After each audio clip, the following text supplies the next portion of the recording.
ನಟ ಉಪೇಂದ್ರ ಅವರು ನಮ್ಮ ಜೊತೆ ದೂರವಾಣಿ ಸಂಪರ್ಕಕ್ಕೆ ಬಂದಿದ್ದಾರೆ. ನಮಸ್ಕಾರ ಉಪೇಂದ್ರ ಅವರಿಗೆ.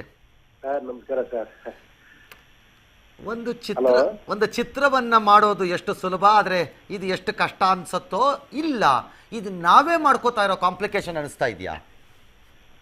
ಖಂಡಿತ ಸರ್. ನಾವುಗಳನ್ನೋದಕ್ಕಿಂತ ಈ ನಮ್ಮ ಸೋಕಾಲ್ಡ್ ಲೀಡರ್ಸ್ ಮಾಡ್ತಿರೋ ಕಾಂಪ್ಲಿಕೇಶನ್ ಏನೋ ಅನಿಸ್ತಾ ಇದೆ ಸರ್. ತಿಳಿದಂತವ್ರು ಮಾಡ್ತಿರೋಂತ ಕಾಂಪ್ಲಿಕೇಶನ್ ಅನಿಸ್ತಾ ಇದೆ. ಓಕೆ, ಹಾಗಾದ್ರೆ ನಾವೇನ್ ಮಾಡಬೇಕು ಸರ್? ಅಲ್ಲ ಸರ್, ಏನಂದ್ರೆ ಇವಾಗ ಈ ಸಮಸ್ಯೆ ನಾವು ನಿಮ್ಗೆ ಗೊತ್ತಿರೋ ತರ ಒಂದ್ 15-20 ವರ್ಷದಿಂದ ನೋಡ್ತಾ ಇದೀವಿ. ನಾನೇ ಒಂದ್ ಚಿತ್ರನೂ ಮಾಡಿದ್ವಿ ಇದ್ರ ಬಗ್ಗೆ. ಅದೆಲ್ಲ ಬೇರೆ ಬಿಟ್ಬಿಡಿ. ಅದು ಕರೆಕ್ಟ್.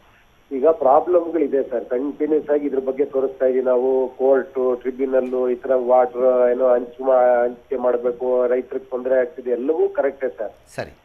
ಬಟ್ ಯಾರೋ ಒಬ್ರು ಲೀಡರ್ಸ್ ಗಳು ಬಂದು ನಾವು ಇದಕ್ಕೊಂದು ಸೊಲ್ಯೂಷನ್ ಕಂಡುಹಿಡಿದಿದೀವಿ, ಈ ತರ ಏನೋ ಒಂದು, ಇವಾಗ ಸುಬ್ರಹ್ಮಣ್ಯ ಸ್ವಾಮಿ ಅವರು ಒಂದು ಯಾವ್ದೋ ಒಂದು ಯೂಟ್ಯೂಬ್ ಅಲ್ಲಿ ಒಂದು ಇದನ್ನ ನೋಡಿದೆ ಸರ್, ಸ್ಟೇಟ್ಮೆಂಟ್. ಹೌದು.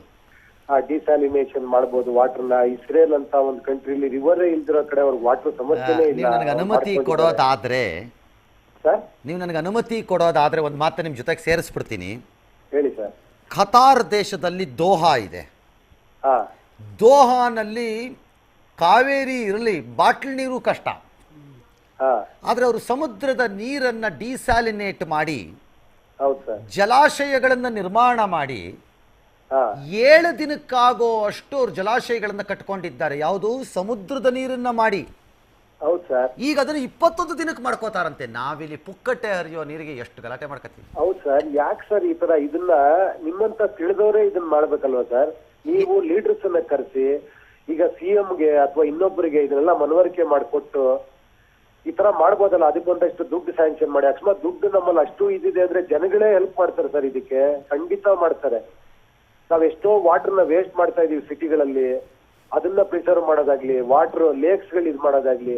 ಯಾಕಂದ್ರೆ ಇವಾಗ ಮುಂದೆ ಒಂದು ಕಾಲದಲ್ಲಿ ಇನ್ನೂ ಜನಸಂಖ್ಯೆ ಬೆಳ್ಕೊಂಡೇ ಹೋಗುತ್ತೆ. ತಮಿಳ್ನಾಡಲ್ಲೂ ಬೆಳೀತದೆ, ಕರ್ನಾಟಕದಲ್ಲೂ ಬೆಳೀತದೆ.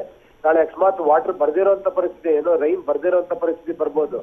ಆ ಟೈಮಲ್ಲಿ ಇದೇ ತರ ಜನಗಳನ್ನ ಆಡ್ಕೊಂಡು, ಶೂಟ್ ಅಟ್ ಸೈಟ್ ಆರ್ಡರ್ ಮಾಡ್ಕೊಂಡು, ಗಲಾಟೆಗಳು ಮಾಡ್ಕೊಂಡು, ಏನೋ ಇದೊಂಥರ ಕಮರ್ಷಿಯಲ್ ಸಿನಿಮಾ ಇದ್ದಂಗೆ ಇದೆಯಲ್ಲ ಸರ್. ಎಕ್ಸಾಕ್ಟ್ಲಿ ಅಲ್ಲ. ಒಂದೇ ಒಂದು ಏನು ಅಂತಂದ್ರೆ ನಮಗೆ ಸ್ಟೋರಿ ಎಂಡ್ ಗೊತ್ತಾಗ್ತಿಲ್ಲ ಅಷ್ಟೇ. ಇಲ್ಲ, ಎಲ್ಲ ಕಿಲಾಡಿಗಳು ಸರ್ ಎಂಡ್ ಕೊಡ್ತಾ ಇಲ್ಲ. ಇದನ್ನ ಸೀರಿಯಲ್ ತರ ಮಾಡ್ತಾ ಇದಾರೆ. ಯಾಕಂದ್ರೆ ಜನ ನೋಡ್ತಾ ಇದಾರೆ, ಮಜಾ ತಗೊಂತಾ ಇದಾರೆ. ಪ್ರಾಬ್ಲಮ್ ಪಡೋರು ತೊಂದ್ರೆ ಪಡ್ಕೊಂತಾನೆ ಇದಾರೆ. ಮೇಲಿರೋರ್ಗೆ ಇದು ಎಂಜಾಯ್ಮೆಂಟ್ ಒಂಥರ. ಆದ್ರೆ ನಮ್ಮ ಜನ ಇದನ್ನ ಸೀರಿಯಲ್ ರೂತಿ ನೋಡಿ ಮಜಾ ತಗೊಳ್ತಿರುವಂತ ಜನ ಅವರನ್ನೇ ನಂಬಿ ಮತ್ತೆ ಅವರಿಂದನೇ ಹೋಗ್ತಾರಲ್ಲ, ಅವ್ರಿಗೇನು ಹೇಳೋಣ ಸರ್? ಪಾಪ ಸರ್, ಹಂಗೆ ಹೇಳ್ಬಿಡಿ ಸರ್. ಜನಗಳಿಗೆ ಅವ್ರಿಗೆ ಆಪ್ಷನ್ ಇಲ್ಲ. ಇರೋದೇ ಇಂಥ ಲೀಡರ್ಸ್ ಗಳೇ ಇದಾರಲ್ಲ. ಓಕೆ, ಏನು ಆಪ್ಷನ್ ಏನಿದೆ ಸರ್? ಏನು ಆಪ್ಷನ್ ಅನ್ನ ಸೃಷ್ಟಿ ಮಾಡಬಹುದು? 3 ಸ್ಥಾಪಿತ ಜನರ ಮಧ್ಯೆ ನಾವ್ ಏನು ಆಪ್ಷನ್ ಸೃಷ್ಟಿ ಮಾಡಬಹುದು? ನೀವೇ ಹೇಳಿ. ತಾವುಗಳು ತಿಳಿದವ್ರು ಮಾಡ್ಬೇಕು ಸರ್. ಇಂಥ ವಿಷಯಗಳ ಬಗ್ಗೆನೇ ತಾವು ಮಾತಾಡಿದ್ರೆ, ಲೀಡರ್ಸ್ ನ ಕರೆಸಿ ನಮಗ್ ಪ್ರಾಬ್ಲಮ್ ಬಗ್ಗೆ ನಾವು ಮಾತಾಡಲ್ಲ ಸ್ವಾಮಿ, ನಮಗ್ ಸೊಲ್ಯೂಷನ್ ಕೊಡಿ, ಸಮಸ್ಯೆ ಪರಿಹಾರ ಹೇಳಿ, ಈ ತರ ಮಾಡ್ಬೋದಲ್ವಾ? ತಜ್ಞರು ಒಂದಷ್ಟು ಜನ ಕರೆಸಿ ಈ ತರ ಏನೋ ಸಮುದ್ರದ ವಾಟರ್ ಇದ್ ಮಾಡೋದಾಗ್ಲಿ, ತಮಿಳ್ನಾಡಿಗೂ ಸಜೆಸ್ಟ್ ಮಾಡ್ಬೋದು, ನಾವು ಮಾಡ್ಬೋದು. ಅದಕ್ಕೇನಾರ ಪ್ಲಾಂಟ್ಸ್ ಹಾಕ್ಬೇಕು. ಅದಕ್ಕೆ ಎಷ್ಟು ಕಾಸ್ಟ್ ಆಗುತ್ತೆ, ಬೇರೆ ಕಂಟ್ರಿ. ಇದೆಲ್ಲ ತಾವುಗಳು ಮಾಧ್ಯಮದಲ್ಲಿರೋರು ಸರ್. ನಾವು ಬೆಳಗ್ಗೆದ್ದು ನಿಮ್ ಟಿವಿ ನೋಡ್ತಾ ಇರ್ತೀವಿ ಸರ್. ನಾವು ನಿಮ್ಮಿಂದ ನಾವು ಕಲಿತೀವಿ. ತಾವು ತಾನೇ ಸರ್ ಮಾಡ್ಬೇಕು. ನನ್ನ ಸಿನಿಮಾದಲ್ಲಿ ನನಗೆ ಸಾಧ್ಯವಾದಕ್ಕೆ ನಾನು ಹೇಳ್ತೀನಿ. ನನಗೆ ನನ್ನ ಮೇಲೆಯೇ ವಿಶ್ವಾಸ ಹೆಚ್ಚಾಗ್ತಾ ಇದೆ ನೀವು ನಮ್ಮನ್ನು ನಂಬಿರೋದನ್ನ ನೋಡಿದ್ರೆ. ಯಾಕೆಂದ್ರೆ ಇವ್ರು ನಮ್ಮ ಮಾತನ್ನು ಕೇಳೋರ, ಜಾತಿ ಮತ್ತು ಹಣದಲ್ಲಿ ಓಟನ್ನ ಖರೀದಿ ಮಾಡ್ತೀವಿ ಅನ್ನೋ ಅಹಂನಲ್ಲಿರೋರುಗಳು ಸರ್. ಇಲ್ಲ ಸರ್. ಒಬ್ಬ ಲೀಡರ್ ಆದವರು, ತಮ್ಮಂತ ಪೊಸಿಷನ್ ಇರೋರು ಅಥವಾ ಲೀಡರ್ಗಳು ಪಾಸಿಟಿವ್ ಆಗಿ ಯೋಚನೆ ಮಾಡ್ಬೇಕಲ್ಲ ಸರ್. ನಾವೇ ನೆಗೆಟಿವ್ ಯೋಚನೆ ಮಾಡ್ಬಿಟ್ರೆ ಹೆಂಗೆ ಸರ್? ಜನಗಳನ್ನ ಕಾಪಾಡೋರು ಯಾರು? Okay, assuming we can do it. What can be A solution ಇದರಲ್ಲಿ? ಸರ್ ಅದೇ ಸರ್ ನಾನು ಹೇಳ್ತಿರೋದು. ಇದ್ರ ಬಗ್ಗೆ ತಾವೆಲ್ಲ ಚರ್ಚೆ ಮಾಡಿ, CM ಹತ್ರ ಮಾತಾಡಿ. ನಿಮ್ಗೆ ಎಲ್ಲಾರು ಕಾಂಟ್ಯಾಕ್ಟ್ ಇದೆ. ಲೀಡರ್ಸ್ ಕರೆದು ಕೂರಿಸ್ತೀರಾ, ಮೀಟಿಂಗ್ ಮಾಡ್ತೀರಾ, ಎಲ್ಲಾ ಮಾಡ್ತೀರಾ. ಇದ್ರ ಬಗ್ಗೆ ಮಾತಾಡ್ಬೋದಲ್ವಾ ಸರ್? ಕೇಳಿಸ್ಕೋತಾರ ಉಪೇಂದ್ರ ಸರ್? ನಮ್ಮ ಪ್ರಯತ್ನ ಮಾಡ್ಬೋದಲ್ಲ ಸರ್ ತಾವು? ಅಟ್ಲೀಸ್ಟ್ ಜನಗಳಿಗೆ ಇದು ಅರ್ಥ ಆಗತ್ತಲ್ವಾ ಸರ್? ಹೌದು, ಪ್ರಾಬ್ಲಮ್ ಇದೆ, ಕರೆಕ್ಟ್. ಅದಕ್ಕೆ ಸೊಲ್ಯೂಷನ್ ತುಂಬಾ ಇಂಪಾರ್ಟೆಂಟ್ ಅಲ್ವಾ sir? Okay, all right, let us see.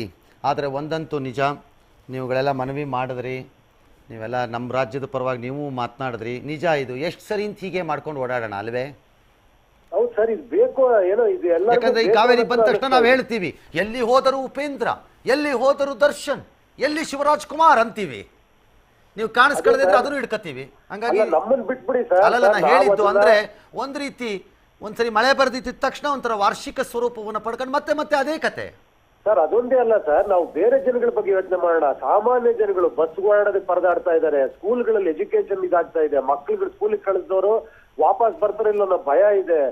ಇಂಥ ಪರಿಸ್ಥಿತಿಲಿ ನಾವು ದೊಡ್ಡ ದೊಡ್ಡ ಸ್ಥಾನದಲ್ಲಿರುವಂತ ತಾವುಗಳು ಲೀಡರ್ಸ್ಗಳು ಇದ್ರ ಬಗ್ಗೆ ಏನೋ ಒಂದು ಸೊಲ್ಯೂಷನ್ ಅಟ್ಲೀಸ್ಟ್ ಒಂದು ಭರವಸೆ ಕೊಡ್ಬೇಕಲ್ಲ ಸರ್ ಜನಕ್ಕೆ. ನೆಕ್ಸ್ಟ್ ನಾವೇನೋ ಪ್ಲಾಂಟ್ ಆಗ್ತಾ ಇದೀವಿ, ಇದಕ್ಕೆ ಇಷ್ಟು ಕೋಟಿ ಸ್ಯಾಂಕ್ಷನ್ ಮಾಡ್ತಾ ಇದೀವಿ, ಇವನ್ ಸೆಂಟ್ರಲ್ಗೆ ಇದನ್ನ ಹೇಳ್ಬೋದು, ನಮ್ಗೆ ಈ ತರ ವಾಟರ್ ಸಮಸ್ಯೆ ಇದೆ, ಈ ತರ ಮಾಡ್ತಾ ಇದೀವಿ, ಹೆಲ್ಪ್ ಮಾಡಿ ನೀವು ಅಂತ ಜನಗಳು ಕೇಳ್ಬೋದು. ಒಂದೇನೋ ಇದ್ ಮಾಡ್ಬೋದಲ್ಲ ಸರ್, ಮುಂದೆ ನಮ್ಗೆ ಪ್ರಾಬ್ಲಮ್ ಇರಲ್ಲ ಅಂತ ಭರವಸೆ ಕೊಡ್ಬೋದಲ್ಲ ಜನಕ್ಕೆ. ಇದೇ ತರ ಬರೀ ಕೋರ್ಟ್ ಆ ಲಾಯರ್ ಸರಿ ಇಲ್ಲ, ಈ ಜಡ್ಜ್ ಸರಿ ಇಲ್ಲ, ಇವರು ಡಾಕ್ಯುಮೆಂಟ್ಸ್ ಕರೆಕ್ಟಾಗಿ ಕೊಟ್ಟಿಲ್ಲ, ಅವರು ಸರಿ ಇಲ್ಲ, ತಮಿಳವ್ರು ಸರಿ ಇಲ್ಲ, ಕನ್ನಡದವ್ರು ಸರಿ ಇಲ್ಲ, ಏನ್ ಸರ್ ಇದು? ಎಸ್ ಉಪೇಂದ್ರ ಸರ್, ತಾವು ಲಾಂಗ್ ಟರ್ಮ್ ಪ್ಲಾನ್ ಹೇಳ್ತಾ ಇದ್ದೀರಾ. ಅಂದರೆ ದೀರ್ಘಾವಧಿಯಲ್ಲಿ ನಾವು ನೀರಿನ ಲಭ್ಯತೆ ಇಲ್ಲದೆ ಇರುವಂಥ ಸಂದರ್ಭದಲ್ಲಿ ಯಾವ ರೀತಿ ಸಮುದ್ರದ ನೀರನ್ನು ನಾವು ಬಳಸ್ಕೊಳ್ಬಹುದು ಅನ್ನೋದ್ರ ಬಗ್ಗೆ ಪ್ಲಾಂಟ್ಗಳನ್ನು ಹಾಕೋದ್ರ ಬಗ್ಗೆ ಮಾತಾಡ್ತಿದ್ದೀರಾ. ತಾವು ಮಾಡಿದಂಥ ಸಿನಿಮಾದಲ್ಲಿ ತಮಿಳ್ನಾಡಲ್ಲಿ ಒಬ್ಬ ಹೀರೋ ಇರ್ತಾರೆ, ಕರ್ನಾಟಕದಲ್ಲೂ ಒಬ್ರು ಹೀರೋ ಇರ್ತಾರೆ, ಇಬ್ರಿಗೂ ಕಾವೇರಿ ಬೇಕಾಗಿರುತ್ತೆ, ಇಬ್ರಿಗೂ ಅಷ್ಟೇ ಮಟ್ಟಿನ ಇಂಪಾರ್ಟೆನ್ಸ್ ನಾವು ಸಿನಿಮಾದಲ್ಲಿ ತೋರಿಸಿದ್ದೀರಾ. ಇದಕ್ಕೂ ಮುಂಚೆ ತಾವು ಅಧ್ಯಯನ ಮಾಡಿದ್ರೆ ತಮಿಳ್ನಾಡಿನ ಜನ ನಿಜಕ್ಕೂ ಕೂಡ ಏನು ಜಯಲಲಿತಾ ಅವ್ರ ಸ್ಟ್ಯಾಂಡ್ ಇದೆ ಅದೇ ಸ್ಟ್ಯಾಂಡಲ್ಲೇ ಇದ್ದಾರಾ ತಮಿಳ್ನಾಡಿನ ಜನ, ಅಥವಾ ಕರ್ನಾಟಕ ಜೊತೆಗೆ ಮಾತುಕತೆಗೆ, ಅಥವಾ ಇಲ್ಲಿ ಜನ ಬಯಸ್ತಾ ಇರೋದನ್ನೇ ಅಲ್ಲಿ ಜನ ಬಯಸ್ತಾ ಇದ್ದಾರಾ ಅಂತ? ಇಲ್ಲಮ್ಮ, ಎಲ್ಲಾ ಜನಗಳು ನಾವ್ ಇಂಡಿಯನ್ಸ್ ಆಗಿ ಯೋಚನೆ ಮಾಡ್ರಿ, ಎಲ್ಲಾ ಜನಗಳು ನಮ್ಮವ್ರೆ. ನಮ್ಮ ಕೈ ಕಟ್ಟಾದ್ರೆ ನನ್ನ ಕೈಯೇ ಬಲಗೈ ಕಟ್ಟಾದ್ರೆ ನನಗೆ ನೋವಾಗೋದು. ಅಂದ್ರೆ ರಾಜಕೀಯನ ಬಿಟ್ಟು, ಅಮ್ಮ ಅಂದ್ರೆ ರಾಜಕೀಯ ನಾಯಕರ ಮಾತುಗಳನ್ನ ಬಿಟ್ಟು ಅವರ ಪ್ರೇರೇಪಣೆಯನ್ನ ಬಿಟ್ಟು ನಾವೇ ಜನ ಕುತ್ಕೊಂಡು ಬಗೆಹರಿಸೋಣ ಅಂತೀರಾ? ಖಂಡಿತ ಅಮ್ಮ, ತಮ್ಮಂತ ತಿಳಿದವರು ನೀವು ಅಂತ ಲೀಡರ್ಸ್ನೇ ಕರೆಸಿ ಮಾತಾಡಿ, ತಮಿಳ್ನಾಡು ಲೀಡರ್ಸ್ ಕರೆಸಿ ಅವ್ರಿಗೂ ಒಂದು ವಿಷಯ ತಿಳಿಸಿ ಈ ತರ ಮಾಡ್ಬೋದಲ್ಲ. ಇವಾಗ ನಾಳೆ ಬರ್ತಾ ಬರ್ತಾ ಇನ್ನೂ ಸಮಸ್ಯೆ ಇದು ಜಾಸ್ತಿ ಆದ್ರೆ ಇದೇ ತರ ಏನೋ ಬಂದ್ಗಳು, ಗಲಾಟೆಗಳು, ಒಡದಾಟಗಳು, ನಾಳೆ ನಮ್ಮ ಮಕ್ಳು ನಿಮ್ಮ ಮಕ್ಳು ಸ್ಕೂಲ್ಗೆ ಹೋಗ್ತಾರಲ್ವಾ, ನಾಳೆ ನೀವು ಇದೇ ರೋಡಲ್ಲಿ ಓಡಾಡ್ಬೇಕಲ್ವಾ? ನೀವು ಹೇಳಿದ ಸಲಹೆಯನ್ನ ರಂಗನಾಥ್ ಸರ್ ಗಂಭೀರವಾಗಿ ಪರಿಗಣಿಸಿದ್ದಾರೆ ಅಂತ ಅನ್ಸುತ್ತೆ. ಬಟ್ ನಂದೊಂದು ಸಲಹೆ ಇದೆ ಸರ್, ನೀವು ಅನ್ಯತಾ ಭಾವಿಸ್ಲಿಲ್ಲ ಅಂದ್ರೆ ನಾನು ಹೇಳ್ಬಿಡ್ತೀನಿ. ಹೇಳಿಮ್ಮ ಸರ್, ನೀವು ಕೂಡ ಚಿತ್ರರಂಗದಲ್ಲಿ ಹಿರಿಯ ಗಣ್ಯರಿದ್ದೀರಾ, ತಮಿಳು ಚಿತ್ರರಂಗದಲ್ಲೂ ಕೂಡ ಬಹಳಷ್ಟು ಜನ ದೊಡ್ಡ ದೊಡ್ಡ ಸ್ಟಾರ್ಗಳು ನಟಗಳು ಇದ್ದಾರೆ. ನೀವು ಯಾಕೆ ರಾಜಕೀಯ ನಾಯಕರನ್ನ ದೂರ ಇಟ್ಟು ಕುಳಿತು ಮಾತನಾಡಿ ಎರಡೂ ಕಡೆಯವರು ಒಂದು ಪರಿಹಾರವನ್ನ ಕೊಡಬಾರ್ದು ಅಂತ, ಎರಡೂ ಕಡೆ ರಾಜ್ಯಗಳಿಗೆ ಮುಖ್ಯಮಂತ್ರಿಗಳಿಗೆ? ಹೇಳ್ತೀನಮ್ಮ, ಒಂದ್ ನಿಮಿಷ. ನಾನು ನನ್ನ ಮಾಧ್ಯಮದಲ್ಲಿ ನನ್ನ ಮಾಧ್ಯಮದಲ್ಲಿ ನನ್ನ ಸಿನಿಮಾದಲ್ಲಿ ನಾನು ಆದಷ್ಟು ಟ್ರೈ ಮಾಡ್ತಾ ಇರ್ತೀನಿ. ನಾನ್ ಹೇಳ್ತಿರೋದು ತಮ್ಮ ಮಾಧ್ಯಮ, ಯಾಕಂದ್ರೆ ನಾವು ದಿನ ಬೆಳಿಗ್ಗೆ ಟಿವಿ ನೋಡ್ತೀವಿ, ನಾವೇನೋ ಎಕ್ಸ್ಪೆಕ್ಟ್ ಮಾಡ್ತೀವಲ್ಲ, ಏನೋ ಒಂದು ಪಾಸಿಟಿವ್ ಒಂದು ಇದು ಸಿಗುತ್ತೆ ಅಂತ. ತಾವುಗಳು ಮಾಡ್ಬೇಕು ಅಂತ ನಾನು ನಿಮ್ಗೆ ಇದು ಮಾಡ್ತಿದೀನಿ, ನಿಮ್ಗೆ ಅಡ್ವೈಸ್ ಮಾಡ್ತೀನಿ, ದೊಡ್ಡವನಲ್ಲ ನಾನು.